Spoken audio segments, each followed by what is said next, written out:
Abriram João capítulo 3? Vamos ler do versículo 1 até o versículo 21. João capítulo 3.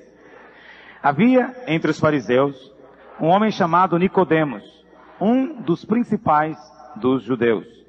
Este, de noite, foi ter com Jesus e lhe disse: Rabi, sabemos que és mestre vindo da parte de Deus, porque ninguém pode fazer estes sinais que tu fazes, se Deus não estiver com ele. A isto respondeu Jesus: em verdade te digo, que se alguém não nascer de novo, não pode ver o reino de Deus. Vamos ler isso junto, irmãos? A isto respondeu Jesus: em verdade te digo, que se alguém não nascer de novo, não pode ver o reino de Deus. Perguntou-lhe Nicodemos: como pode um homem nascer sendo velho? Pode, porventura, voltar ao ventre materno e nascer segunda vez? Respondeu Jesus: em verdade te digo, quem não nascer da água e do Espírito, não pode entrar no reino de Deus. O que é nascido da carne, é carne. E o que é nascido do Espírito, é Espírito. Não te admires de eu te dizer, importa-vos nascer de novo. O vento sopra onde quer, ouves a sua voz, mas não sabes de onde vem, nem para onde vai. Assim é todo o que é nascido do Espírito. Então lhe perguntou Nicodemos: como pode suceder isto?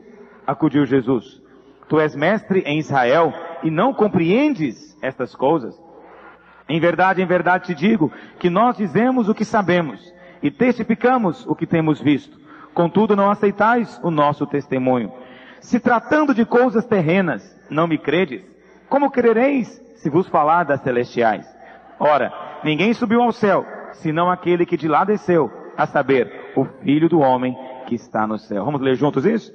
Ora, ninguém subiu ao céu, senão aquele que de lá desceu, a saber, o Filho do Homem. Então eu quero dizer para você que só subiu ao céu aquele que desceu de lá. Então não tem santo São Jorge, santo qualquer coisa, não tem santa, não tem senhora, não tem nada. Só subiu ao céu quem de lá desceu. Sublinhe a sua Bíblia, porque isso é Jesus que disse. Isso não foi João Batista que disse, não foi algum apóstolo que disse, foi Jesus mesmo que disse. Verso 14. E do modo por que Moisés levantou a serpente no deserto, assim importa que o Filho do Homem seja levantado, para que todo o que nele crê tenha a vida eterna. Porque Deus amou o mundo de tal maneira, que deu o seu Filho unigênito, para que todo aquele que nele crê não pereça, mas tenha a vida eterna. Porquanto Deus enviou o seu Filho ao mundo, não para que julgasse o mundo, mas para que o mundo fosse salvo por ele. Quem nele crê não é julgado, o que não crê já está julgado, porquanto não crê no nome do unigênito Filho de Deus. O julgamento é este, que a luz veio ao mundo, e os homens amaram mais as trevas do que a luz, porque as suas obras eram más. Pois todo aquele que pratica o mal aborrece a luz, e não se chega para a luz, a fim de não serem arguídas as suas obras. Quem pratica a verdade aproxima-se da luz, a fim de que as suas obras sejam manifestas, porque são feitas em Deus. Do versículo 1 até o versículo 21, nós temos o diálogo, a conversa de Nicodemos com Jesus. Na verdade, a narração é mais aquilo que Jesus disse. Muitas pessoas pensam que esse texto, do verso 16 ao 21, foi falado por algum pregador, por algum discípulo de Jesus, algum apóstolo. Mas não foi não, foi Jesus mesmo. Foi ele que disse que Deus amou o mundo de tal maneira, que deu o seu Filho unigênito, para que todo o que nele crê não pereça, mas tenha a vida eterna. Feche seus olhos, peça ao Senhor que nessa manhã fale ao seu coração. Peça ao Senhor que nessa manhã te dê revelação da palavra, e eu vou orar por você. Você não está aqui por acaso. Deus trouxe você aqui nessa manhã. Senhor, nesta hora, quero colocar cada um dos teus filhos diante de ti. Espírito de Deus, quebra nesta hora todo sofisma maligno. Quebra agora, Senhor Deus, toda resistência mental. Deus amado, que toda oposição, que todo tipo de véu que impede o entendimento espiritual seja agora removido no nome do Senhor Jesus. E nós liberamos neste lugar a unção do Senhor, que traz revelação, que traz entendimento espiritual e produz transformação. no nome do Senhor Jesus. Diga, nessa manhã, eu abro o meu coração para a palavra de Deus. Diga, eu declaro que não sairei como entrei, mas a unção de Deus me tocará e abrirá os meus olhos e eu verei na luz de Deus a tua palavra. Amém, irmãos? Nessa manhã, nós vamos falar sobre o capítulo 3 de João. Alguém pode perguntar, pastor, mas o senhor não falou a respeito do capítulo 2 inteiro. É verdade. Do versículo 13 do capítulo 2 até o 25, vou falar hoje à noite. Porque o Senhor me deu uma palavra para eu ministrar para a igreja hoje à noite. Uma palavra muito séria, baseada no capítulo 2. Mas agora de manhã, eu quero inverter e vou falar aos irmãos a respeito do primeiro evento importante no livro de João. Deixa eu dizer algo para você. O livro de João, nada é por acaso. Os milagres são sinais, ou seja, são ensinamentos encenados. São verdadeiras parábolas encenadas.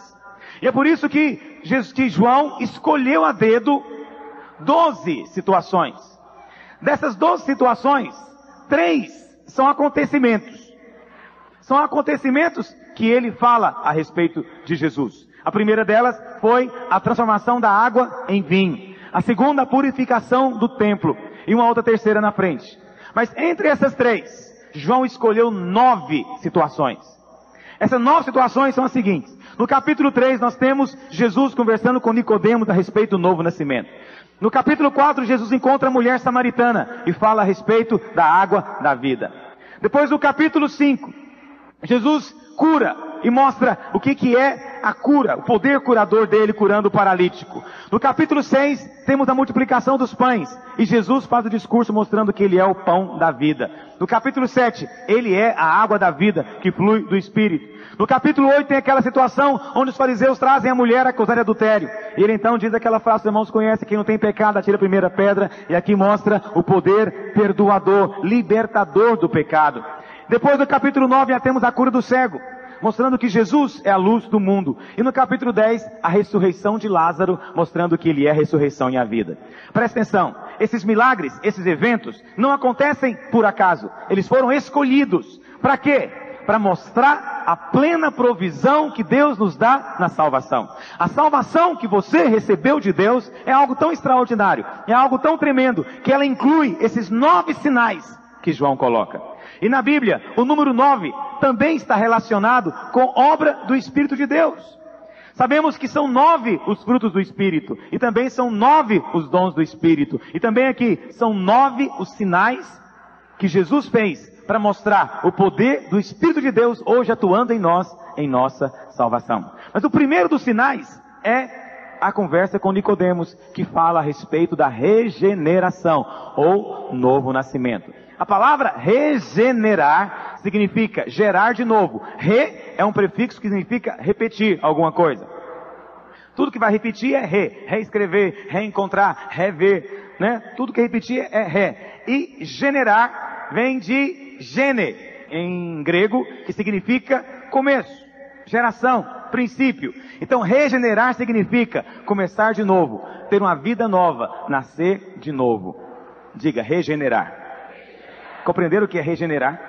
Quando eu falar aqui para você já passou pela regeneração, você vai entender que significa passar pelo novo nascimento. Quantos aqui já nasceram de novo? Nasceu de novo? Glória a Deus. Se você não nasceu de novo, vai nascer agora de manhã. Agora, se já nasceu, você vai compreender o que aconteceu com você. Talvez você não entendeu bem o que aconteceu com você. Agora você vai compreender, porque Jesus nos explicou aqui claramente o que é o novo nascimento. E eu vou dividir o capítulo em 4 partes, para facilitar para você. Eu quero dizer para os irmãos que nós vamos estar repetindo tudo isso no grupo, na célula. Toda semana, cada líder deve pegar os esboços da manhã e da noite para ministrar no grupo. Naturalmente, vou ministrar bem mais rápido aqui. No grupo vai muito mais devagar. Às vezes, uma palavra que eu ministrar aqui em uma reunião vai ficar 2 ou 3 na célula. Portanto, não tenha pressa no grupo, porque no grupo é lugar de você, de fato, ruminar. Você vai compartilhar, você vai perguntar, você vai dizer, e o líder vai poder explanar, e eu vou passar o meu próprio esboço para ele. E para qualquer outro irmão que queira também receber o esboço, às vezes tem irmão que quer colecionar o esboço, pode ser útil para você no futuro. Mas eu quero dividir o texto em 4 partes. Na primeira parte do versículo 1 ao 3, Jesus mostra a necessidade do novo nascimento. Na segunda parte, do versículo 4 ao 7, ele mostra como o novo nascimento acontece. Do versículo 8 ao 13, ele mostra o mistério que é o novo nascimento. E a partir do versículo 14 até o 21, ele fala sobre a condição humana e a salvação de Deus e a importância do novo nascimento.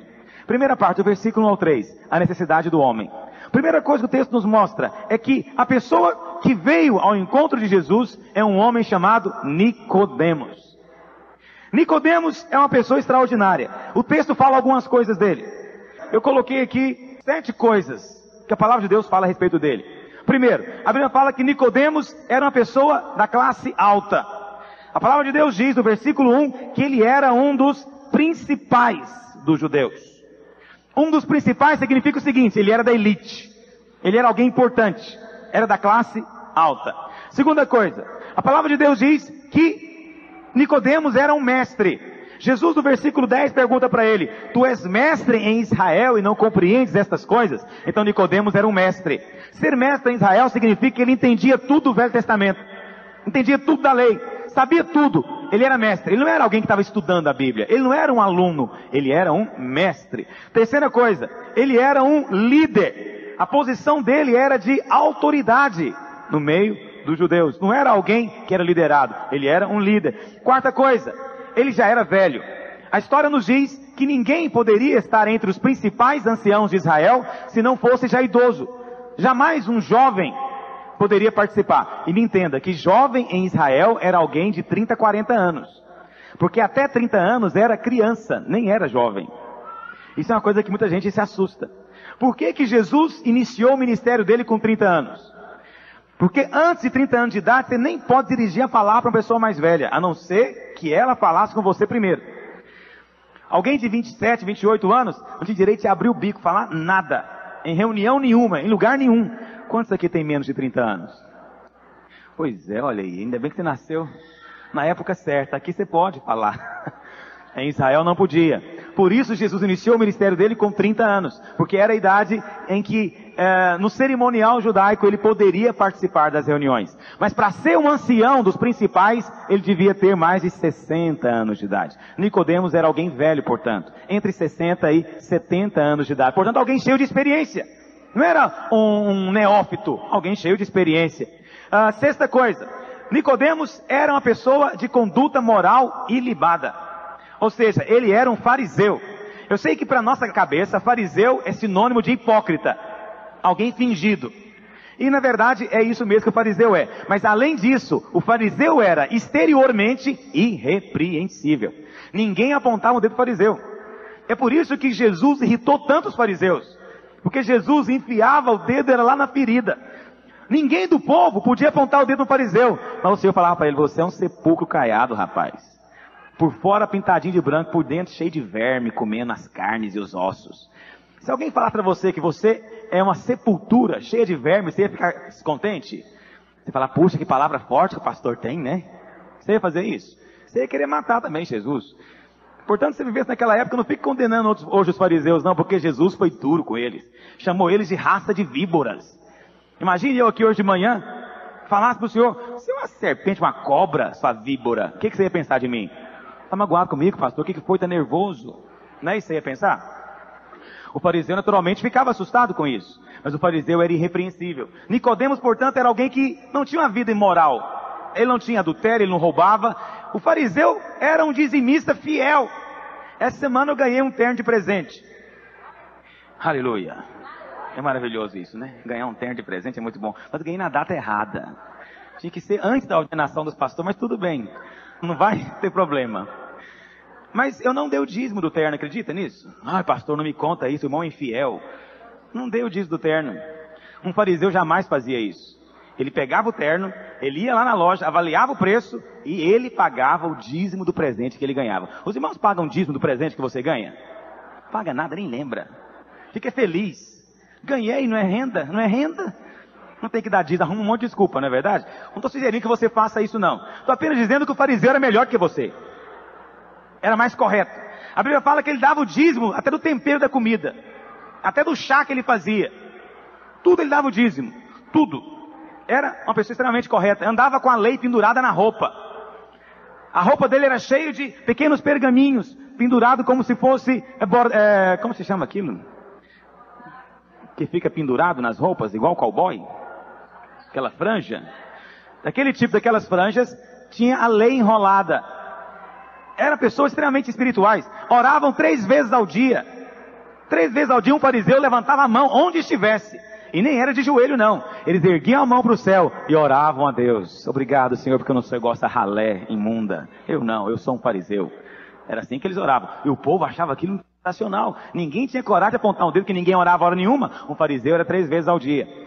A Bíblia fala que o fariseu jejuava pelo menos um dia na semana. E quinta-feira o fariseu não comia. Era o dia que o fariseu jejuava. Fariseu nenhum comia quinta-feira. Eu fico pensando, se a nossa justiça não exceder em muito dos fariseus, jamais entraremos no reino. Não estou falando de salvação não, estou falando de recompensa.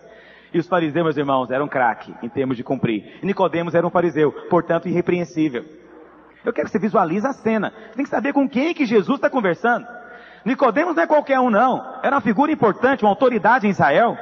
Eram pessoas que tinham uma conduta ilibada e irrepreensível, um fariseu. O que mais, meus irmãos? A Bíblia fala que Nicodemos estava buscando a Deus. Apesar de ser um fariseu, ele queria Deus. Eu sei que ele foi procurar Jesus de noite. Mas não condena isso demais no Nicodemos não, tadinho. Porque se você estivesse no lugar desse, faria a mesma coisa. Faria ou não faria? Você acha que é fácil para o governador sair lá do palácio e vir aqui numa reunião aprender comigo? Complicado. Agora imagine se além de ser o governador, ele também é o líder religioso da cidade. Vamos supor que o governador também é o bispo da igreja católica. Fica bem o bispo vir aqui aprender comigo? Ele não viria. Não vem. Não condene não, porque você também não viria não. E nem eu também iria. Eu não vou condená-lo não. Então ele foi de noite, quando não tinha ninguém olhando. Por causa da posição dele. Alguém fala, mas ele teve vergonha de Jesus. Provavelmente ele teve vergonha da circunstância.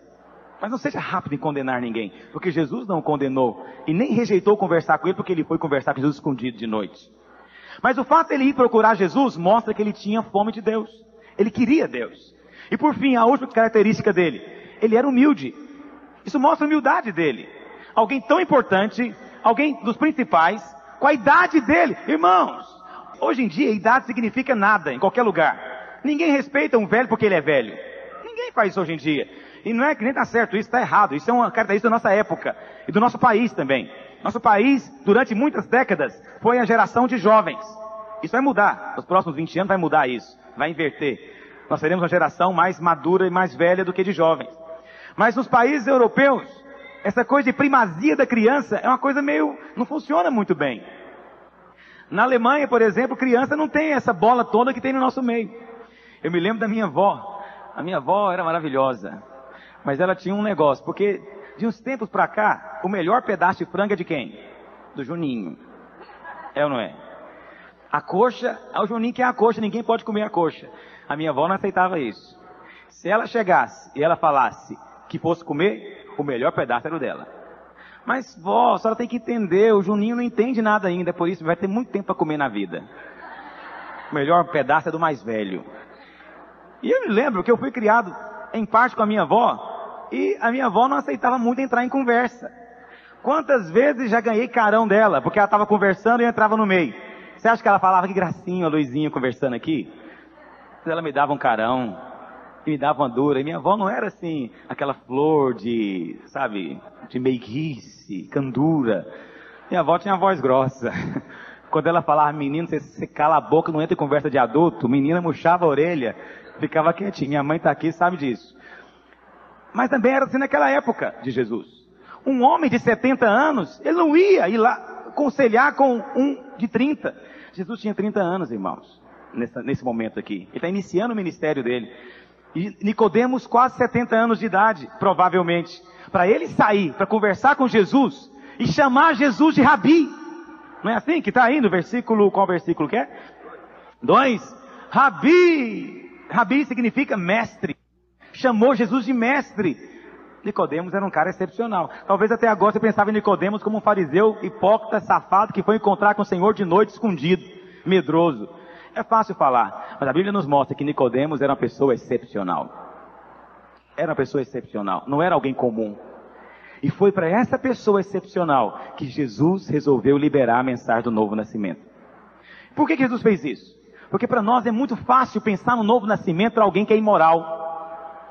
É interessante, se Jesus tivesse falado para a mulher samaritana, porque a mulher samaritana era imoral, tinha 5 maridos, ia buscar água no poço na hora que ninguém estava lá, porque ela não podia misturar com o povo, porque ela era muito imoral, licenciosa. E o Senhor veio conversar com ela. Se Jesus dissesse para ela, olha mulher samaritana, você tem que nascer de novo, minha filha, que você é muito imoral. Ninguém ia achar estranho, porque é verdade. Mas é interessante que para ela, ele deu uma outra mensagem. Ele falou, olha, eu tenho uma água, eu quero te dar essa água. Essa água é igual um remédio, ela vai curar você. E vai te matar a sua sede de tal maneira que nunca mais vai ter sede. Mas com Nicodemos, o Senhor não ficou alisando. Eu fico pensando se fosse eu. Eu gosto muito de pensar em mim, né? Se fosse eu, como é que será que eu faria? Estou iniciando meu ministério. Tem poucos meses que eu comecei o ministério, aí um belo dia aparece um dos caras mais importantes aqui de Goiânia, para vir conversar comigo. O que você acha que eu vou fazer com ele? Oh, mas que bom tê-lo aqui. Nossa, é um prazer muito grande. Não, quero que o senhor volte mais vezes. E ele fala, não, eu sei que o senhor é mestre. O que é isso? Não chame de mestre, por favor. Estou começando agora. Não é assim que a gente trata? Nós somos políticos. Nós somos uma raça terrível, irmãos. Mas Jesus não, ele é o Filho de Deus. E Nicodemos chegou, mestre, rabi, né? E o Senhor falou o que para ele? Olha, Nicodemos, é o seguinte, meu filho. Se você não nascer de novo, você vai para o inferno. Eu penso que deu um baque no Nicodemos, uma batedeira. Ele deve ter assustado com aquilo, porque Jesus não introduziu a conversa. Ele foi direto no ponto. Em outras palavras, Nicodemos, você é um cara importante. Você conhece tudo de Bíblia, você é um mestre, você tem um bom comportamento, você tem uma moral irrepreensível, você é fiel na lei, mas tem o seguinte, Nicodemos, se você não nascer de novo, você não vai entrar no reino dos céus. O novo nascimento, meus irmãos, o que é o novo nascimento? O novo nascimento é a primeira necessidade do homem. Não importa se o homem é bondoso, não importa se ele é uma pessoa correta, não importa se ele é irrepreensível, também não importa se ele é mau, se ele é perverso, se ele é terrível. Não. O novo nascimento tem nada a ver com a sua conduta. O novo nascimento tem a ver com a sua natureza. A questão é, você possui ou não dentro de você a natureza de Deus? O novo nascimento nada mais é do que receber o próprio Deus como vida dentro de si. E a palavra vida, aqui em João, para distinguir da vida natural, é chamada de vida eterna. Mas não entenda mal. Vida eterna é muito mais do que uma vida que não tem fim, do que uma vida cumprida. Porque vida eterna no sentido de não ter fim, meu irmão, até no inferno vai ter. Porque o inferno também não tem fim. Quem vai para o inferno vai ter vida eterna no inferno também. Portanto, o que Jesus veio dar não é uma vida que não tem fim. Esse é o conceito natural das pessoas. A palavra eterno aqui para o judeu significa muito mais do que não ter fim. Significa o seguinte, algo que é concernente ao próprio Deus. Jesus disse, para que todo aquele que nele crê não pereça, mas tenha o quê? Então o que é novo nascimento? É receber a vida eterna. Mas vida eterna não é algo que eu vou receber quando eu morrer. Vida eterna não é algo que você vai ter no dia que você partir, quando chegar no céu.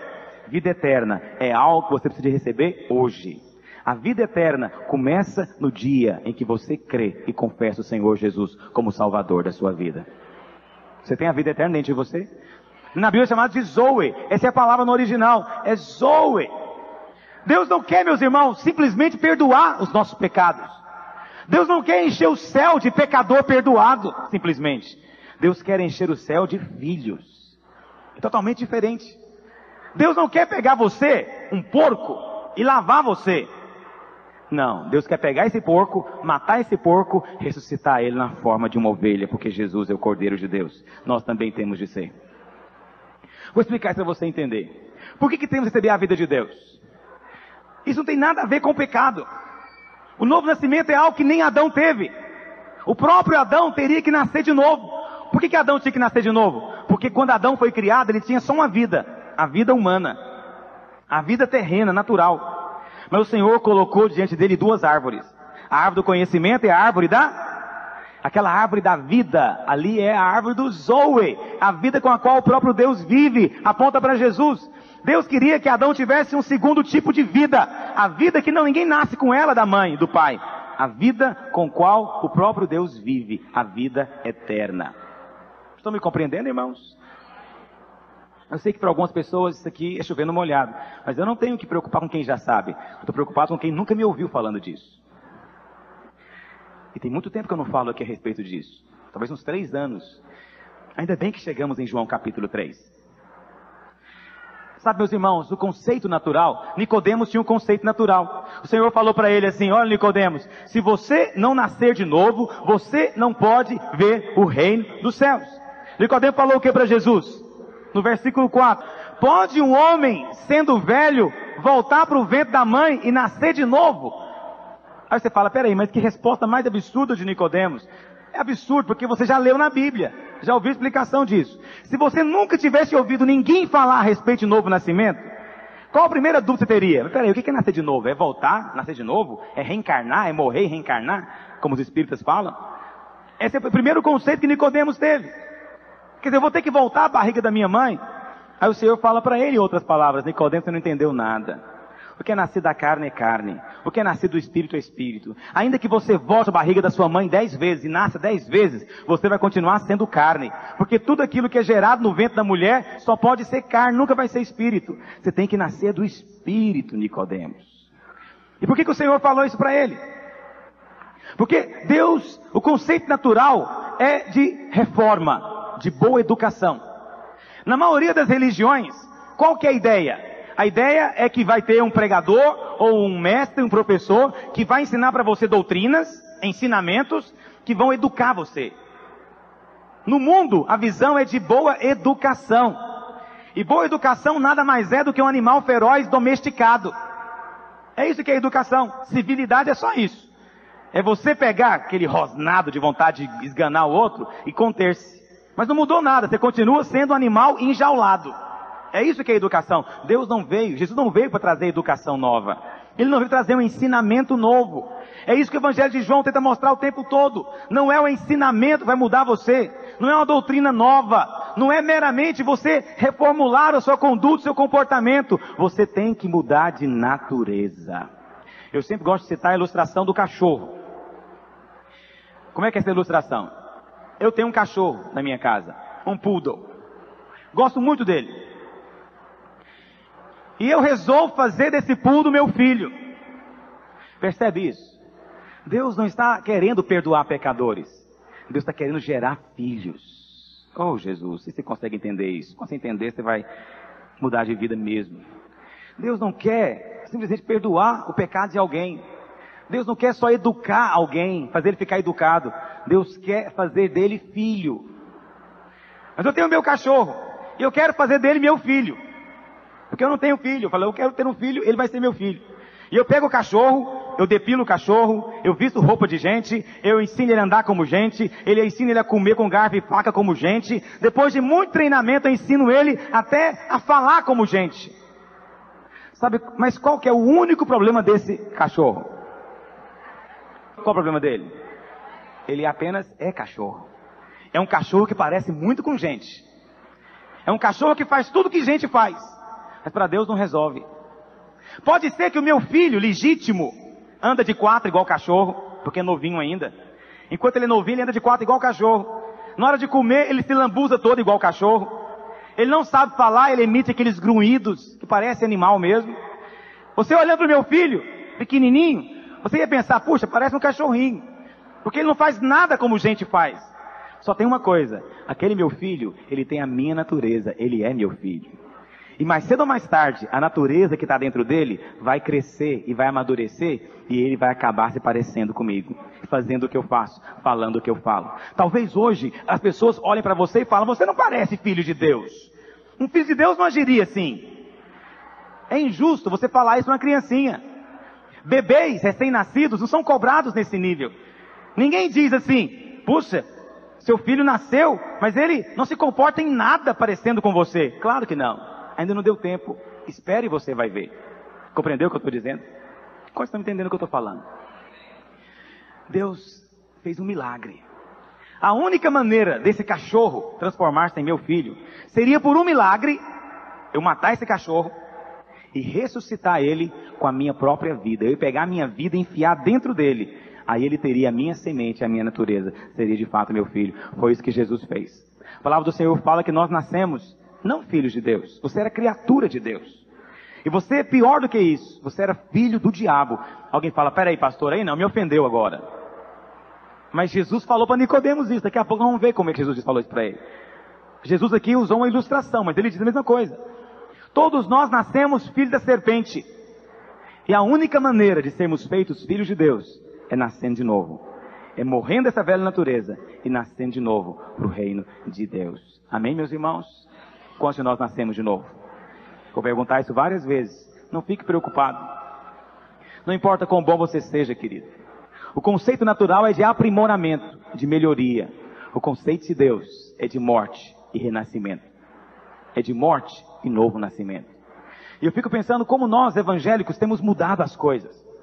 Tem muitos irmãos que são, como diria, encucados comigo. Por causa que eu tenho alguns posicionamentos radicais com relação a algumas coisas. O primeiro posicionamento que eu tenho radical: cura interior. Oh, irmãos, como eu tenho alergia de cura interior. Você quer me agradar? Nem mencione esse tema perto de mim. Tem alergia. Isso não está na Bíblia, em lugar nenhum. Não é um conceito de Deus. Isso não é evangélico. Isso é mundano. Isso surgiu na ciência natural. A ciência natural pode ajudar o homem? Pode. A psicologia pode ajudar o homem? Pode. Psicologia, meus irmãos, é a arte de domesticar. Se você for lá na faculdade, você vê um monte de ratinhos domesticados lá. Que eles fazem experiência com ratinhos. Psicologia é a arte de domesticar. Mas o cristianismo não tem nada a ver com domesticação. É uma questão de novo nascimento. Inventaram uma questão de cura para algo que Deus diz que não tem cura. Tem que morrer. É paciente terminal e vai ter que morrer e nascer de novo. O que eles inventaram cura? Para o pecado. Então eu fico ouvindo. Um irmão chegou em mim: pastor, eu quero levar meu marido para ele fazer um acompanhamento com a pastora fulana, que é psicóloga e trabalha com cura interior, porque meu marido tem um problema, pastor. Ele não consegue ficar sem mulher, ele troca de mulher o tempo todo. Nós concluímos que isso é uma carência da mãe afetiva, vontade de dar um bufetão. Falei, irmão, você quer levar na psicóloga? Leva, ele vai virar um bom cidadão. Mas não adianta nada, não vai entrar no céu. Não vai entrar no céu. É possível até que ele descubra que ele está dormindo com muita mulher, procurando talvez a mãe dele, né? Assim que o psicólogo fala. Ele quer a mãe que ele não teve. E tem crente que adora isso. Acha maravilhoso, profundo. E quando o pastor prega isso, ele acha sensacional. Mas a resposta de Deus não é cura para o pecado. Pecado não é doença. Orgulho não é doença. Sensualidade não é doença. Lascívia não é doença. Sabe? Desejo de matar não é doença. Na Bíblia essas coisas têm um pecado, natureza da serpente. E não tem da cobra. Cobra é cobra. Ela pode deitar no divã a vida inteira e aconselhar com o psicanalista, mas não vai adiantar, vai levantar cobra, expelindo veneno pelo dente, porque é uma questão de natureza. Não é uma questão dela se forçar para fazer.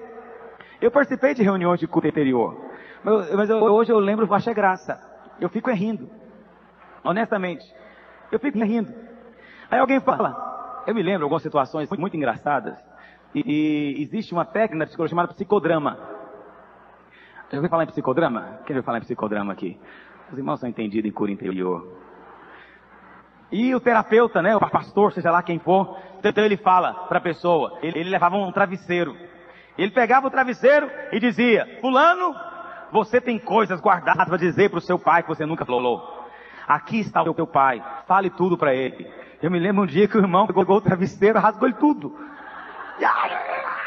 E o Pedro está sendo curado, tá nada, é a cobra pondo veneno para fora. Queria matar o pai, não pode, toma o travesseiro. Curado coisa nenhuma, apenas liberou o veneno. Liberou o veneno, só isso. Pastor, mas não existe nada de cura interior. E o perdão? O perdão não é cura? Sim, perdão é cura. Mas não chama isso de cura interior, chama de perdão. A Bíblia fala que é perdão. Você tem que perdoar. Porque se você não perdoar, você não é perdoado também. Eu tenho de amar a mim mesmo antes de amar o próximo. A Bíblia fala que ninguém jamais odiou a própria carne. Ninguém, a Bíblia fala isso. Ninguém jamais odiou a própria carne. Eu fico com a Bíblia. Então, temos que enfatizar um novo nascimento. Ah, pastor, eu não posso crer em algo mágico. É assim que eu ouço isso. Basta a gente crer em Jesus e pronto, tu vai mudar tudo. Olha, não tem nada de mágica nisso não. Daqui a pouco eu vou entrar em detalhes com relação à serpente de bronze. Mas Jesus falou o seguinte no versículo 13 em diante. Verso 14 ele fala que da mesma maneira que Moisés levantou a serpente no deserto, o Filho do Homem vai ser levantado também. Ele estava se referindo aqui a uma situação muito interessante. O povo de Israel caiu em pecado, se rebelou contra Deus, mostrou a natureza de cobra que eles tinham. Aí Deus mandou vir cobras, muita cobra, uma praga de cobras. E as cobras começaram a picar as pessoas. E não tinha jeito, eram cobras venenosas. Ia morrer todo mundo. Aí Moisés e o povo clamaram a Deus, pediram misericórdia. E o Senhor falou aqui para Moisés: Moisés, faz uma cobra de bronze. Manda esculpir uma cobra e coloca ela em cima de uma haste de bronze. E você vai sair com essa cobra andando no meio do povo. E todo mundo que olhar para a cobra de bronze vai na hora ter o seu veneno eliminado. Vamos ler isso na Bíblia daqui a pouco. Aí você fala, aí eu imagino alguns de Israel falando, eu não posso crer num negócio desse. O que é isso? Só de eu olhar para uma cobra de bronze eu vou ter o veneno saindo daqui? Isso não tem lógica. Tem que ter um processo. Tem que pegar minha perna, eu tenho que impedir que o sangue circule, depois tem que arrumar alguma coisa para sugar esse veneno, eu tenho que inventar um soro antiofídico. Isso sim é científico, é lógico. É provável que funcionasse também. Mas o método de Deus nunca é esse método. Você pode achar que é mágica, você pode achar que a coisa é muito fácil, que a coisa é muito instantânea, mas na verdade é mesmo, é muito simples. Basta você olhar para a serpente de bronze, que o veneno sai de você. O veneno é o veneno da cobra, que é o diabo. O veneno é a natureza do diabo, que é o pecado, que foi injetado dentro de nós. E a semelhança do povo de Israel, nós estamos morrendo no meio do caminho, envenenados pela cobra. E a proposta do Senhor Jesus é o seguinte: olha para mim e você vai ser transformado. Para de olhar para você, para de tentar se mudar, seja através de reforma, boa conduta, remédio, cura interior, né? Remédio antidepressivo, terapia, seja lá o que for. Jesus disse, olha para mim.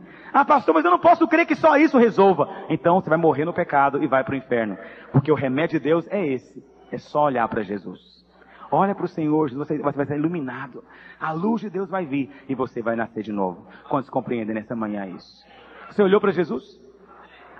Pastor, mas então por que eu tenho esses problemas? Não são poucos os que se dizem crentes, mas na verdade são incrédulos. Não são poucos, existem muitos. Verso 4, acompanhe na sua Bíblia. A forma do novo nascimento. Nicodemo perguntou para Jesus: como é que eu vou nascer de novo? Vou ter que voltar para o ventre da minha mãe? Aí o Senhor respondeu para ele. O Senhor falou para ele. Verso 5. Em verdade te digo, quem não nascer da água e do Espírito, não pode entrar no reino dos céus. Muito bem. O que é água e Espírito? Primeira coisa. A Bíblia fala que o primeiro Adão foi feito alma vivente. Vamos ler isso na Bíblia? 1 Coríntios 15, 45. 1 Coríntios 15, 45.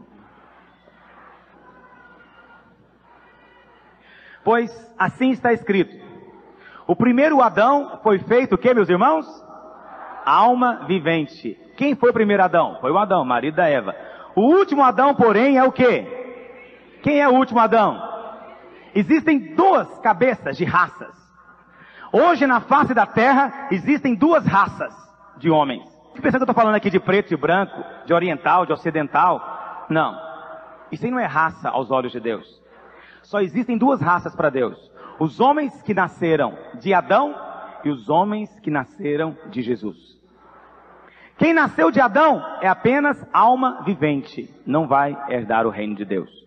Quem nasceu de Jesus é espírito e tem vida. Esse se tornou filho de Deus, como Jesus também é filho de Deus. E esse é que vai entrar no reino dos céus. Esse é o primeiro aspecto. Mas o Senhor falou para Nicodemos, tem que nascer da água e do Espírito. Aí eu pergunto para você, o que é nascer da água, irmãos? É uma pergunta que muitos têm tentado responder. Eu já ouvi várias explicações disso. O que é nascer da água? Alguns, eu já ouvi alguém dizendo que nascer da água é nascer do líquido, né, da bolsa, líquido que estoura, amniótico, quando a criança vai nascer. Essa é a explicação mais horrenda e deplorável que pode existir. Jesus não está falando aqui de nascimento natural. Então a água não tem nada a ver com essa água. Porque alguns dizem, não, o primeiro nascimento é da água, que nascemos da mãe. O segundo é do Espírito, nascemos de Deus. Nada disso. Não tem nada disso. A outra explicação que nós ouvimos frequentemente, e essa não está errada. A água aqui aponta para a palavra. Mas eu tenho por mim, e assim como eu penso, Muitos estudiosos da Bíblia também dizem a mesma coisa. Que a água aqui significa outra coisa. O que significa então? Temos que compreender o seguinte. Quando Jesus estava conversando com Nicodemos, Jesus não falou algo misterioso, em mistérios. Hoje no meio evangélico é muito comum ter pastor que fala em mistérios, não é assim? A minha esposa foi numa reunião alguns anos atrás, e aí tinha um irmão lá, que era o que pregar na reunião, ele pegou um texto bem obscuro, lá de Ezequiel, que ninguém entende nada, e falou, Deus mandou ler esse texto. Aí ele leu o texto, olhou para todo mundo e falou, os irmãos entenderam? Ninguém entendeu nada, mas ninguém fala, né? Morre de medo de falar. Ele fala, Deus está falando em mistérios. Deus não fala em mistérios. O que Deus quer te falar, Ele fala claramente para você entender. Você está me entendendo? Se aparecer algum profeta falando em mistérios, manda ele plantar batatinha na China. Não recebe na sua casa. Pastor, e se ele falar em nome de Deus? Eu fui a Brasília ontem começar a videira. E aconteceu algo interessante lá. Pastor, apareceu um profeta na reunião um dia. E é um grupo, não é igreja. Então nesses grupos aparece tudo. E o profeta levantou e começou a falar para as irmãs, porque as irmãs não são assembleianas, estavam vestidas de roupa normal, comum. Ele falou, Deus está me mostrando que as irmãs aqui estão com espírito de Jezabel, não sei mais o que, aquelas coisas que os irmãos sabem. Aí o irmão falou assim, ô fulano, não sei nem quem você é, não é membro daqui, mas você pode calar, porque isso não é de Deus. O irmão ficou furioso. Ele falou, é de Deus, e você vai ver que é de Deus. Aí o pastor Rui Marcos deu uma resposta que eu achei genial. Ele falou, é de Deus? Vamos fazer o seguinte então. Ele é que falou, o irmão falou, se não é de Deus, pastor, eu quero morrer de câncer aqui agora. Aí o irmão falou, é mesmo, irmão? Vamos fazer uma roda aqui, irmão, você vai ficar no meio.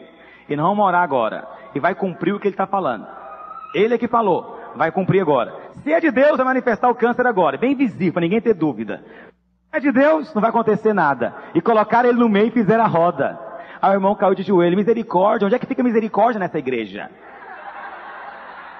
Essa igreja é uma igreja legalista, não tem misericórdia.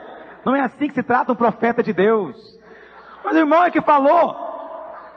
Quando aparecer um no seu grupo, você faz esse teste com ele.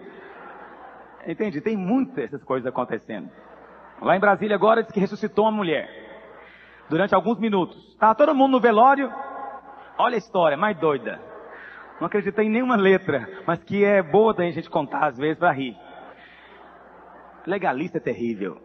Estava no velório de uma irmã abençoada, aqueles vasos escolhidos que os irmãos conhecem. E a irmã de repente levantou do caixão e sentou, contando eles. Sentou, o que aconteceu? Todo mundo saiu correndo. E o pastor também ia sair correndo. E ela falou, pastor, fica aqui. Tem uma mensagem para você. E o pastor ficou daquele jeito que você é capaz de imaginar. Eu imagino um morto falando comigo, que é uma mensagem para mim, a gente fica assustado, né? E ela falou, pastor, eu cheguei na porta do céu e os anjos não me deixaram entrar. E agora eu estou indo para o inferno. E no caminho eu passei aqui. Olha a conversa dos irmãos. E os irmãos acreditam nisso. Mas de qualquer maneira, oh Deus, levanta pastores que conhecem a palavra. E falou para ela, porque o Senhor não me falou a verdade. Eu cheguei lá de batom, maquiagem, cabelo na minha perna e tudo mais. E o anjo falou, quem faz isso tem que ir para o inferno, não posso entrar lá. E quando ela acabou de falar, o pastor caiu morto, fulminado. E ela voltou a morrer e continuou indo para o inferno. E eu fiquei pensando, quem ficou ouvindo a história? Todo mundo saiu correndo. Eu não sei quem ficou ouvindo a história, mas é de fonte segura que tem duas irmãs lá em Brasília que eram presentes e ouviram essa história. E vieram me assustar com isso. Eu fiquei tão assustado, irmãos. Nem dormi à noite pensando no defunto zumbi cristão que se levantou. Não é que eu não creio que Deus levante mortos, mas não mortos a caminho do inferno. Esses aí estão indo para o inferno, vão mesmo. Não é? Agora, olha para cá, meus queridos. Deixa eu dizer algo para você. Seja muito cuidadoso. Não ande atrás de profeta, de pessoas que supostamente falam da parte de Deus, se não estiver embasado na palavra de Deus. Portanto, água aqui, voltando para a questão da água, não aponta para algo misterioso, algo que ninguém sabe, que precisava de ir lá no sexto céu para poder descobrir. Não. Quando Nicodemos ouviu falar de água, ele compreendeu na hora o que era. E eu pergunto para você, quem é que estava pregando a respeito de água naqueles dias? E ele fazia o que com as pessoas? Batizava onde? Então, quando Jesus falou para Nicodemos, ele entendeu na hora. Quem não nascer da água, lá de João Batista, ou seja, quem não nascer da água, do batismo, do arrependimento, e não nascer do Espírito, não pode entrar no reino dos céus. Como é que nós nascemos de novo? É isso que Jesus está nos falando aqui. Nós nascemos, em primeiro lugar, da água. Essa água, meu querido, é o batismo. E não tem jeito de nós entrarmos no reino da luz, a não ser nascendo no reino da luz. Só que todos nós aqui nascemos nas trevas. Todos nós aqui, de nascimento, somos de um reino das trevas. Vou te dar uma ilustração para você entender melhor. Vamos chamar o reino das trevas de Trevolândia. E o reino da luz de Luzilândia. Lá na Trevolândia, quem que é o rei? O Senhor Trevoso, o diabo. Na Luzilândia, o nosso rei é o Senhor Jesus. Ele é que é a luz. Quem nasce na Trevolândia é escravo do diabo, o Senhor Trevoso. E não tem como largar de ser escravo dele, porque pertence ao reino dele. Eu sei que tem muitos irmãos que morrem de vontade de ir para os Estados Unidos e virar americano. Alguns anos atrás, um irmão, tem bastantes anos isso, são uns 15 anos. Na igreja que a gente frequentava, um irmão foi para os Estados Unidos, ficou lá 1 ano. E ele voltou, não falava português mais. Ele veio pregar na igreja, trouxe um intérprete a pregar, junto com ele. Sério, irmãos? Tinha alguém lá nesse dia? Puxa vida, ninguém para testificar comigo. Mas foi duro. E ele falava todo truncado. Eu estar muito feliz, irmãos. Ou vontade de dar um bufetão também, irmãos. Meu Deus do céu. Tem muita gente boa vontade de virar americano. Só tem um problema. Você pode aprender a falar inglês até sem sotaque. Você pode ir para os Estados Unidos, ganhar muito dinheiro, viver igual americano. Mas quando o americano olhar na sua cara, fala, você é latino. Você tem cara de latino. Cabelo de latino. Altura de latino. Você é latino-americano, fazer o quê? É a sua cor, é o seu jeito, é a maneira de ser. Mesmo naturalizando, você vai estar na cara, você é latino. Entendeu o que eu estou dizendo? No reino de Deus não funciona assim. Ninguém entra por naturalização. A única maneira é através de quê? Um milagre de Deus. Seria se Deus pegasse você e matasse você na Trevolândia e ressuscitasse você lá na Luzilândia. Aí você seria filho de Deus, filho da luz. Só que foi exatamente isso que Deus fez em Cristo Jesus. Jesus foi a ponte, ele foi a arca, ele foi a transportadora que Jesus mandou. E ele foi enviado para o reino das trevas. E todo aquele que crê nele é colocado dentro dele. E ele então vem e nos transporta através da morte para a nova vida. E assim nos tornamos cidadãos da luz. É isso que é o batismo. Por isso ele é tão importante. Porque o batismo é o selo da mudança de reino, de natureza. E agora o reino das trevas e o Senhor Trevoso, que é o rei de lá, não tem mais autoridade sobre a sua vida. Não pode mandar em você. Porque você é filho de outro rei, pertence a outro reino. Amém, meus irmãos? Mas Jesus também falou que tem que nascer do Espírito. O que é nascer do Espírito? Nascer do Espírito. Os irmãos sabem que nós somos um ser triuno. Diga, eu sou um ser triuno. Sou Espírito, alma e corpo. Quando você nasce da sua mãe, esse é o primeiro nascimento, é natural. É o seu corpo que nasce. Mas quando você nasce de Deus, é algo mais profundo. É o seu espírito que nasce. Quando você nasce naturalmente, é um nascimento físico. Mas o novo nascimento não é físico. É por isso que quando você nasce de novo, não muda nada fisicamente. Seria bom se mudasse, né? A gente ganhasse um olho azul. Muita gente gosta, né? Um buraco no queixo. Sério, teve um irmão, quando eu era adolescente, irmão mesmo da igreja. Ele furou o queixo dele com um prego. Porque ele achava que se furasse, ficava cicatriz, nunca mais. Tadinho. Quase pegou um tétano. Certo, isso aconteceu mesmo. Tem irmão que gostaria de mudar fisicamente. Mas eu vou dizer algo para você. O novo nascimento não é físico. Ele é espiritual. Acontece dentro de você. No começo ninguém percebe, ninguém nota. Mas ele acontece. E ele muda o que é mais importante. Muda a sua natureza. Pergunta se o vizinho, você nasceu de novo? Pergunta para ele. Aleluia. Mas vamos continuar o que o texto da palavra de Deus nos diz. Colossenses 1,13 fala, ele nos libertou do império das trevas e nos transportou para o reino do Filho do seu amor. Romanos capítulo 6, abre lá em Romanos capítulo 6, verso 3 até os 4, lá fala o que é o batismo. O batismo é apenas a consolidação de uma realidade espiritual, que é o novo nascimento. O novo nascimento é a fronteira, é o que interessa na vida cristã. O que importa é, nasceu de novo, é isso que importa. Vamos ler esse texto. Romanos 6, versículo 3 até o 4. Os irmãos acharam? Ou porventura ignorais que todos nós que fomos batizados em Cristo Jesus, fomos batizados na sua morte. Diga, eu fui batizado em Cristo Jesus, portanto, na sua morte. Olha o que aconteceu. Fomos, pois, sepultados. Diga, sepultados. Sepultados com Ele na morte, através de quê? Do batismo. Para que, como Cristo foi ressuscitado dentre os mortos, pela glória do Pai, assim também andemos nós em novidade de vida. Eu estou lembrando de um texto lá em Gálatas. Gálatas, abre lá em Gálatas. Capítulo 6. Verso 15. Gálatas capítulo 6, verso 15. Deixa eu dizer para você algo. Não importa muita coisa que a gente está preocupado. Tem muita gente que é preocupado que a gente tem que disciplinar os irmãos, tem que ficar ensinando o que pode e o que não pode. Tem irmão que fica constantemente falando para mim, pastor, nós temos que disciplinar os irmãos na roupa, disciplinar os irmãos na maneira de falar, disciplinar os irmãos nisso. Precisamos de ensinar o que pode e o que não pode. Deixa eu dizer algo para você. Quando um cachorro late, ele late porque alguém ensinou ele a latir? Por que ele late? Porque é da natureza dele latir. Deixa eu dizer algo para você. Não temos que ensinar um filho de Deus a amar. Ele ama porque ele é filho de Deus. Não tenho que ensinar um filho de Deus a largar de ser orgulhoso. Sabe, ele vai largar de ser porque ele é filho de Deus. Nós às vezes inventamos um discipulado de ficar vigiando as pessoas e manipulando a vida delas. Não precisamos de preocupar em ensinar para as pessoas. Muitos irmãos me perguntam para mim, pastor, é pecado fazer isso ou fazer aquilo? Quase nunca eu respondo, porque a Bíblia nem fala algumas coisas. Por exemplo, qual que é a maneira certa de namorar? Alguém sabe como é que se deve namorar? Beija ou não beija, irmãos? O que os irmãos acham? Pode beijar no namoro? Quem acha que pode? Quem acha que não pode? É pecado isso. Ainda bem que são coerentes, né? Não tem nenhum hipócrita aqui. De qualquer forma é complicado. Já que pode beijar, beijar até que ponto? Que tipo de beijo? Qual a duração do beijo? Alguém sabe dizer isso?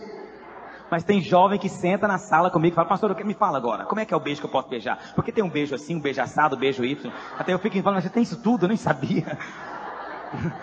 Nem sabia, então eu tentei aula. E o beijo pode demorar tanto, demorar pouco, demorar muito. Me fala, pastor, o que eu devo fazer? Eu falo, irmão, não sei não.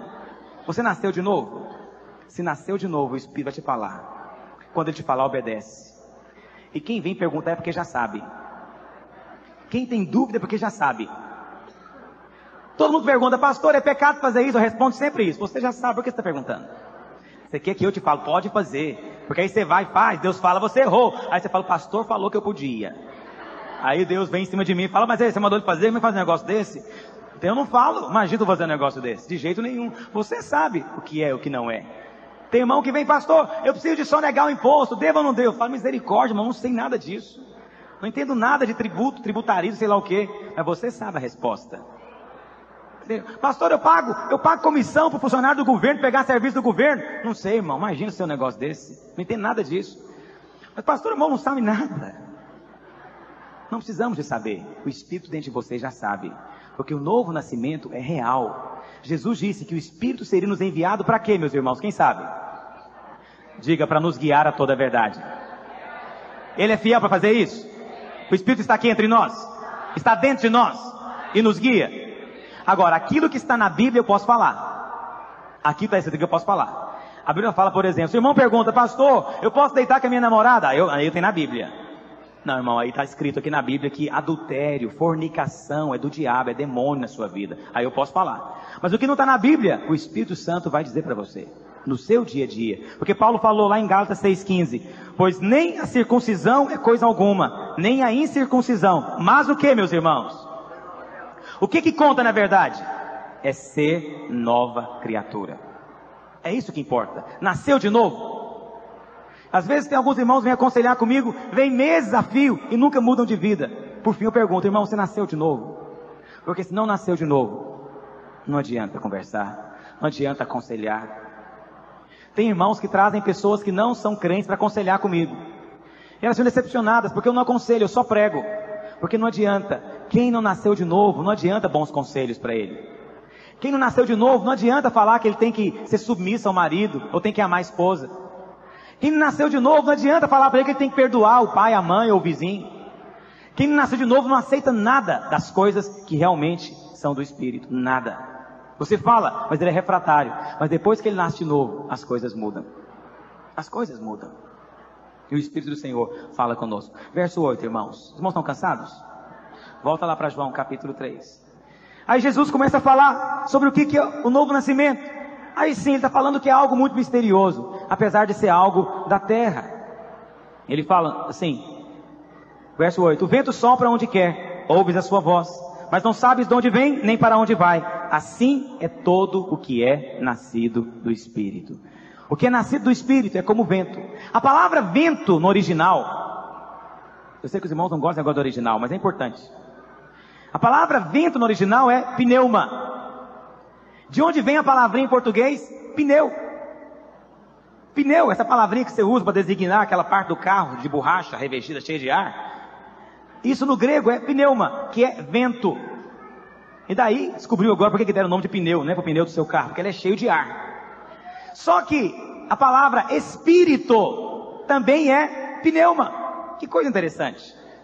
Eu falei para os irmãos, e muitas vezes eu falado para os irmãos isso. Muitas vezes no grego existem 3, 4 palavras que em português é traduzido como sendo uma só. Eu não falei já de amor?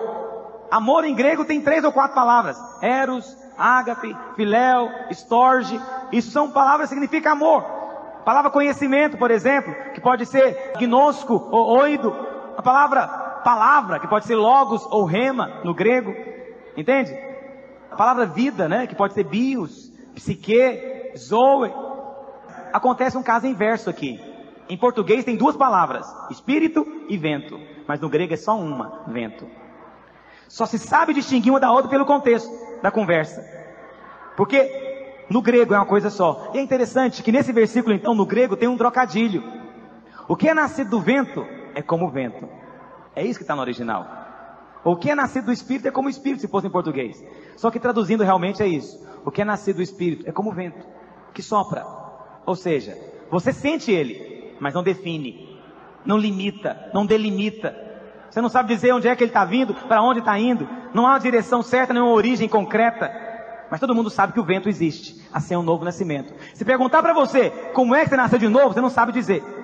Não sabe definir, não sabe explicar. Mas uma coisa você sabe, você nasceu de novo. Porque você pode sentir. Então o novo nascimento é algo para ser sentido. Segunda coisa, é algo que acontece nesse mundo. O novo nascimento, apesar de ser algo espiritual, não é algo de outro mundo. Olha o que Jesus diz.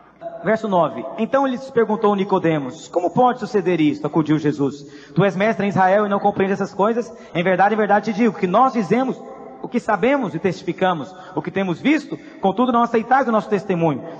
Olha o que ele fala mais: se tratando de coisas terrenas não me credes, como crereis se vos falar das celestiais? Que coisas terrenas são essas que Jesus está falando aqui? O novo nascimento. O novo nascimento é uma coisa daqui, da terra. Não quer dizer que é uma coisa natural, não quer dizer que é material, quer dizer a coisa que acontece aqui nesse mundo. Não vai acontecer depois da morte, não vai acontecer depois de você partir. Ele tem de acontecer hoje. E se não acontecer hoje, depois também não vai acontecer mais. Verso 13. Ora, ninguém subiu ao céu, senão aquele que de lá desceu, a saber, o Filho do Homem, que também está no céu. Essa é a maneira de entrar no reino de Deus. Jesus disse: ninguém vai entrar no reino de Deus se não nascer de novo. O que é o reino de Deus? Essa perguntinha você pode estar fazendo. Reino de Deus, o que significa aqui? A palavra reino pode significar 3 coisas. Primeira coisa, reino significa um lugar, um espaço físico, geográfico, onde manda um monarca, um rei. Ali é o seu reino. Então, por exemplo, a Inglaterra é um país, uma ilha. Ali naquele espaço geográfico tem um rei ou uma rainha que manda. Então é o reino da Inglaterra. Mas o reino também pode significar uma quantidade de pessoas, de súditos que o rei possui. Então às vezes o reino da Inglaterra ele se estende para outros lugares, onde existem ingleses morando, são súditos da rainha, também faz parte do reino, apesar de não estar lá no lugar físico. E a terceira implicação da palavra reino é o seguinte: reino nos fala de uma esfera, de uma dimensão. Por exemplo, na biologia não se fala do reino vegetal. Quem é que pertence ao reino vegetal? Somente aquilo que tem a natureza vegetal. Fez uma serpente de bronze e pôs sobre uma haste, sendo alguém mordido por alguma serpente, se apenas olhava para a de bronze, sarava. Só olhar. Tem sentido curar veneno de cobra só com um olhar? Eu sei que às vezes parece assim inconcebível que a salvação possa ser algo tão simples. Meus irmãos, nós temos que ser a geração da reconciliação. Temos que ser o povo que está contando lá fora, que não tem que fazer penitência, que não tem que ir à Trindade a pé, sabe, que não tem que aguentar o karma. Meu Deus, como sofrem os espíritas. Que vida horrível que eles têm. Porque eles dizem que tem que suportar um karma, que é um castigo de Deus de nascença. Eles não creem que Deus intervém para mudar nada. Tem que suportar para merecer. Tem que fazer, tem que comprar, tem que doar, tem que se penitenciar, tem que se punir, tem que fazer coisas para ser salvo. Isso tudo são métodos do homem, isso tudo são estratégias humanas. A de Deus é diferente. Alguém pode dizer: pastor, mas na igreja também a gente tem que mudar, a gente tem que ser diferente. Sim, mas não é pelo seu poder. Você não está mudando para ser salvo, você está mudando porque você foi salvo, porque Deus entrou dentro de você. Ontem estava conversando com o irmão, levei o irmão na viagem comigo. Ele estava me contando como Deus tem mudado a vida dele. E ele dizendo que aconteceu uma situação com ele. Ele dizia: pastor, eu achava que eu era a pessoa melhor do mundo. Eu achava que eu era bom, que eu era a pessoa sensata, que tudo que eu pensava era o certo.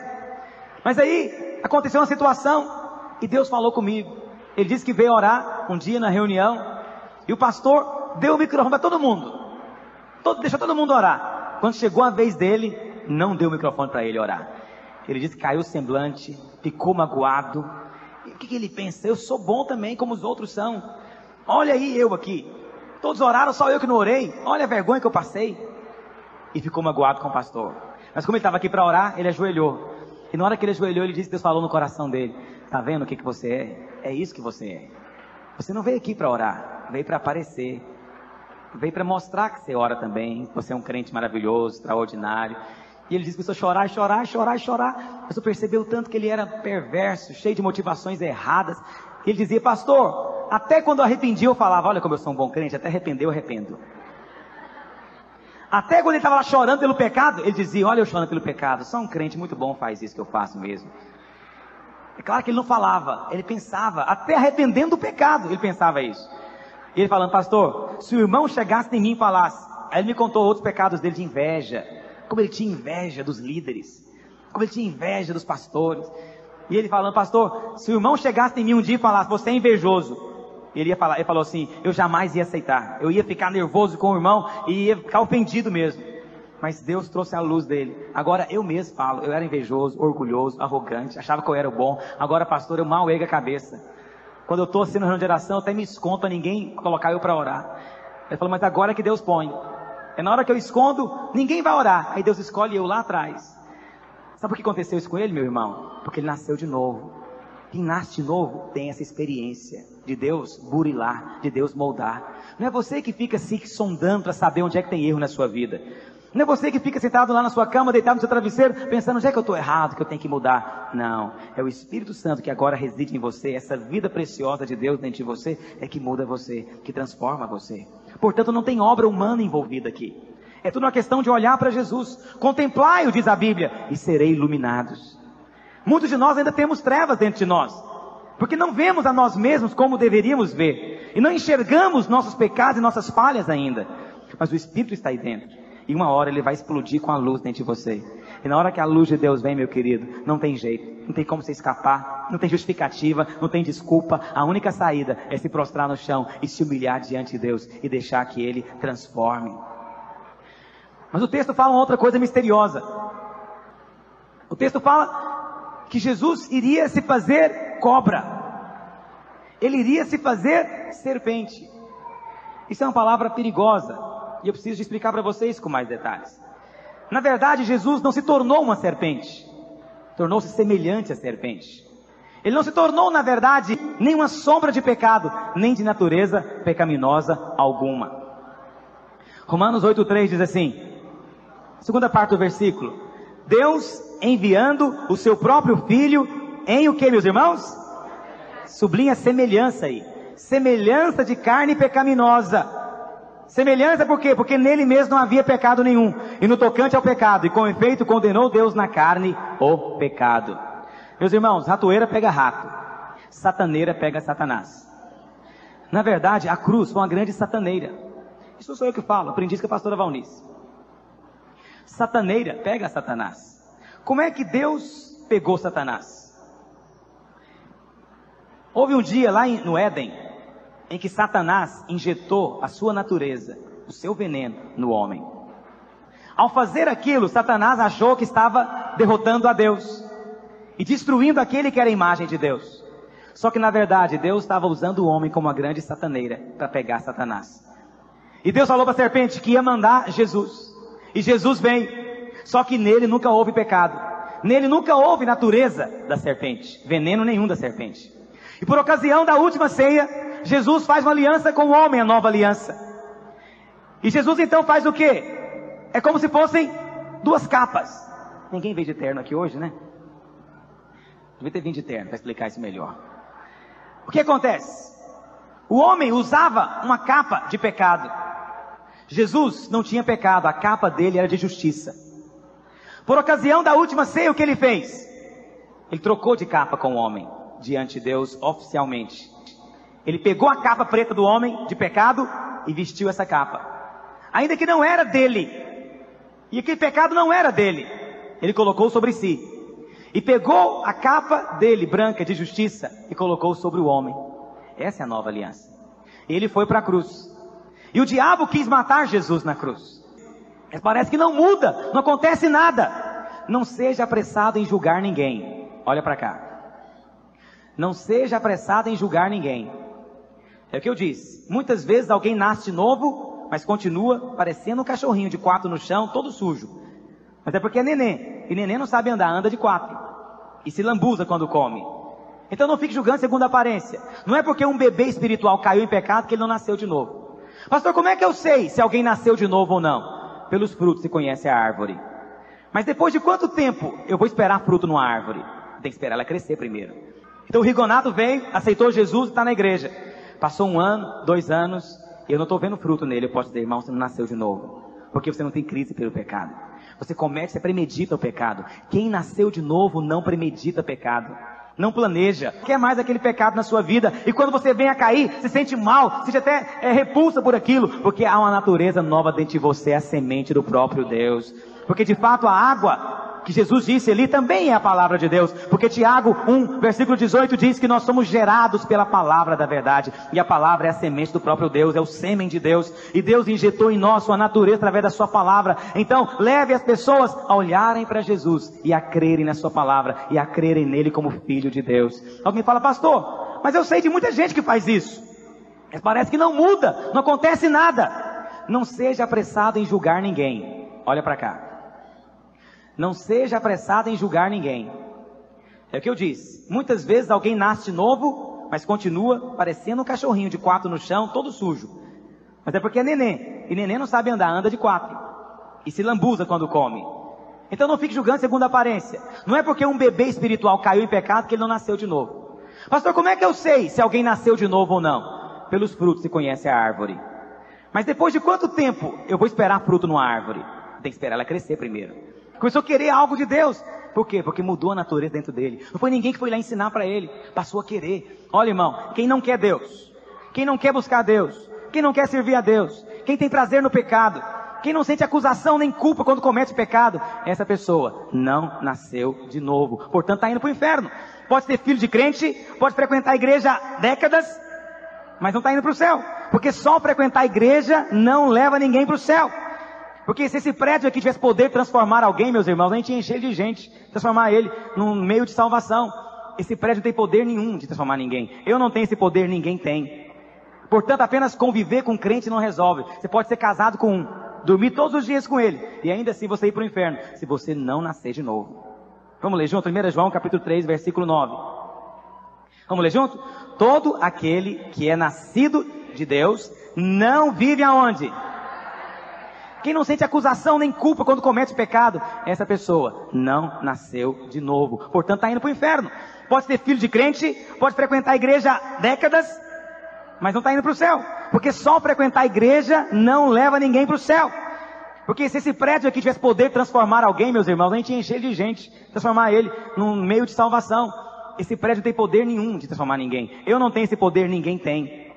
Portanto, apenas conviver com crente não resolve. Você pode ser casado com um, dormir todos os dias com ele, e ainda assim você ir para o inferno, se você não nascer de novo. Se você não nascer de novo. Se você não nascer de novo. Se você não nascer de novo. Se você não nascer de novo. Se você não nascer de novo. Se você não nascer de novo. Se você não nascer de novo.